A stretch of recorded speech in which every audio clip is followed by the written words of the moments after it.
સમગ્ર ટિન્ટોઈ ગામના નગરજનોને આજના 2025ની ચૂંટણીના પર્વને ટિન્ટોઈ ગામે ખૂબ ઉત્સાહપૂર્વક વધાવ્યો છે અને ટિન્ટોઈની જનતાએ આજે આ પર્વને ખૂબ 8 ઉમેદવાર ઉભેલા છે તેઓને દિલથી મત આપ્યા છે।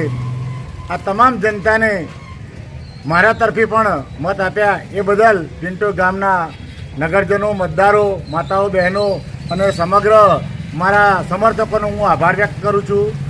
હું એક નાના સમુદાયમાંથી, એક નાના પરિવારમાંથી આવું છું। મારા મતની મૂડી સિર્ફ 50 વોટની છે, પણ આ સમગ્ર ચૂંટણી વિકાસના મુદ્દે લડ્યા અને વિકાસની જે પરિગાથા હતી એ ટિન્ટોઈ ગામના નગરજનોએ ખૂબ મોટા સમર્થક તરીકે મને મત આપ્યા અને જે લોકોએ નથી આપ્યા તેઓનો પણ હું દિલથી આભાર માનું છું। અને આ પર્વ એક ગામ માટે આનંદ, ઉલ્લાસ અને સમગ્ર ગામ માટે એક ભાઈચારો, એકતા, અખંડિતતા માટે કાયમ રહેશે એવી મારી સૌને નમન અને વિનંતી છે।